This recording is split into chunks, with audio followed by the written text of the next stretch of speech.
Good morning or good afternoon, depending on where you are. Thank you very much for having me here today. I'm very delighted to have 15 minutes to talk a bit about the consequences of data technology on the future of learning. And why is data and technology now so important for the future of learning? That's because we have to really consider the cultural learning changes that have to be applied in the future for learning. Let me give you a bit of background. Why is the digital transformation and artificial intelligence now so very popular? Well, that happens because of four different developments that came to a sort of tipping point. We create a lot of data, and data is the fuel for digital transformation. We have in the cloud compute capacity, storage capacity. At the flip of a credit card, you can increase that. We have open source software that is specialized for developing digital applications, machine learning, AI applications. And we have the connected devices with lightning fast network speeds. Now, what does that create? That creates a situation where we have basically four opportunities to improve the value proposition of our companies. We can engage customers much better with smart digital apps. We know about their behavior, we understand their behavior, and we can adjust our propositions accordingly. We can optimize operations. We have a much better view on stock, on demand, on efficiencies, and with more data, we can improve that even further. We can create smart products, connected products with sensors inside that deliver data, and on that data we can also create new business models. We can, instead of selling, we can rent or lease products, or sell light, for instance, by the lux. And of course, especially in these Corona times, we see that technology and digital really empowers employees. How could we do this without Zoom and Teams and all the smart products that have been developed? Now, there's a couple of companies that really are the digital natives. Airbnb, Prime, Netflix, they were all really fast in developing totally digital propositions for their customers, or their customers came to them because they had a superior value proposition. But it's also for the incumbents very well possible to become a digital mature or at least digital advanced company. Majid Al Futtaim, the retail company, the retail organization in the Middle East, has, under the lead of Alain Bejani, made a fantastic step. Sedge Markets in Turkey is a very smart new approach of mom and dad shops empowered with the digital and technology capabilities of the Yildiz holding. And Marriott Bonvoy is by now a really good competitor for Airbnb, because their digital, their app development is truly very, very engaging. Now, what did these companies do to become a better digital native company?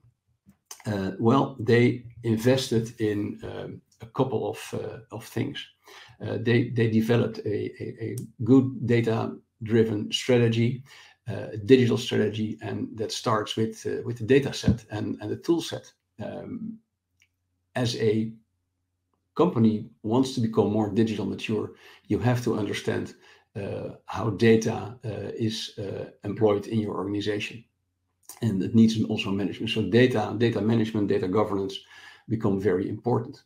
And the tool set, of course, you need to have a digital platform that allows to really develop new propositions in an agile way. So you have the tool sets are now delivered in the cloud, so it's a bit easier, but you need to have the capabilities and the skills to work with that. And that's the third one. So the skill set has to be developed. And here, of course, the training part comes into play. Outside in and inside up skilling is really a well-walked path. But maybe even more important is the mindset of the organization. And let me get to that a bit later.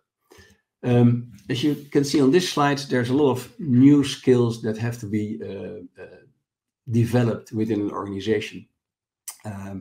In the business skills, you have the business leaders and the delivery managers that really have to understand how data and technology can support their overall business strategy. And that's easier said than done. Within the technology and business intersection, there's data architects. So they really have to understand how data is generated, where it's located, and how it flows through the organization. Data engineers will build the pipelines, and those pipelines become more and more advanced and also sometimes difficult to really manage in a very well way. And then there's data scientists on the intersection between technology and analytics skills. They build the algorithms that will do the predictive part within the digital transformation. And then there's an important role for analytics translators. Analytics translators are indeed the translators between business and technology, so that those two worlds who traditionally don't understand themselves very well can be understood. So they are the bridge between business and analytics/technology. And these are skills that are by now more and more developed within organizations, but a lot of upskilling is still necessary there. Now, and it's not only the people who are relevant in an organization, it's also the organization itself that has to develop into a more agile organization. So the organization 1.0 by now is almost history. Organization 2.0, I think that a lot of incumbent organizations still have a lot of organization 2.0 elements within them. And to become a digital mature organization, it is really important to evolve towards an organization 3.0. And the organization 3.0 is where autonomy, trust, transparency, self-organization are really more important. And it's not just because of it is a better way of working. It's also necessary to really deliver new features, new apps in a speedy way. We have to create DevOps teams and machine learning operation teams to make sure that the new features, the new propositions that we want to develop also get to the market really fast. Because otherwise your competitor will be faster. As I heard a CEO says, the competition is not the traditional competition anymore. The competition comes from small startups, little speedboats that pass you over in no time. Now, what does that mean? That you also have to mature in your organizational capability development. And I think there a cultural part is really important.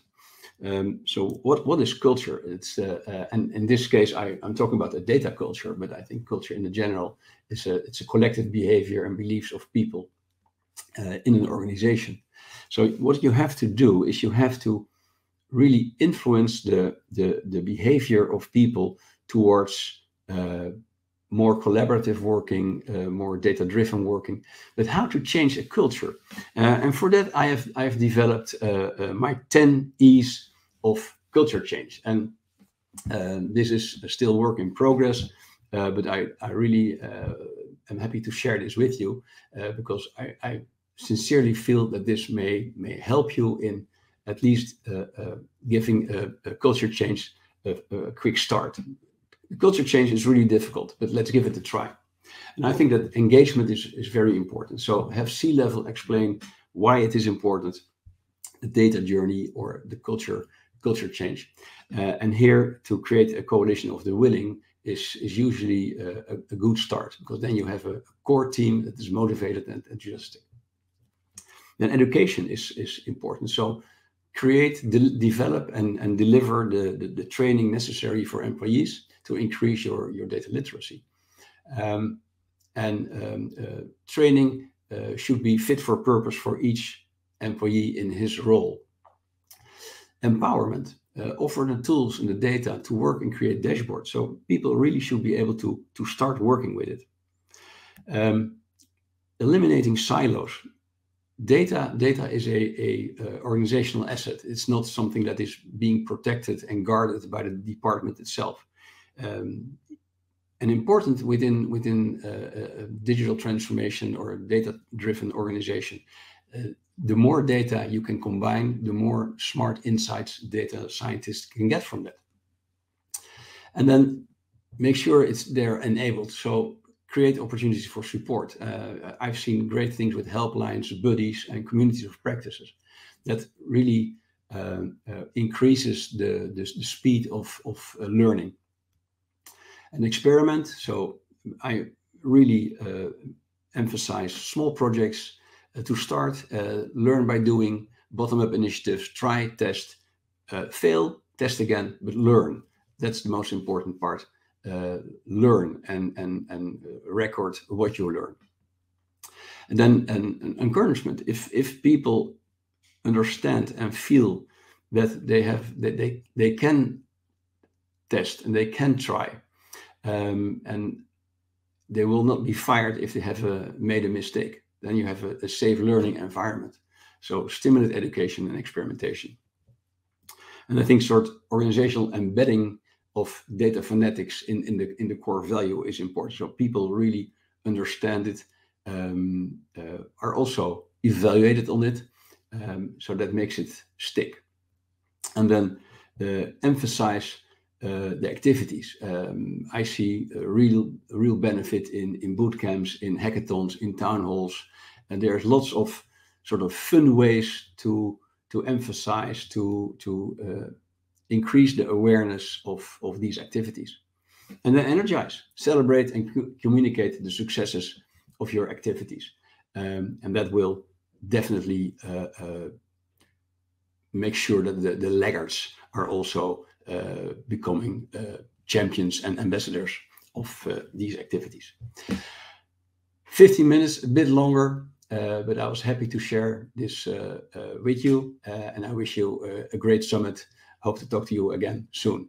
Have a great day. Bye-bye.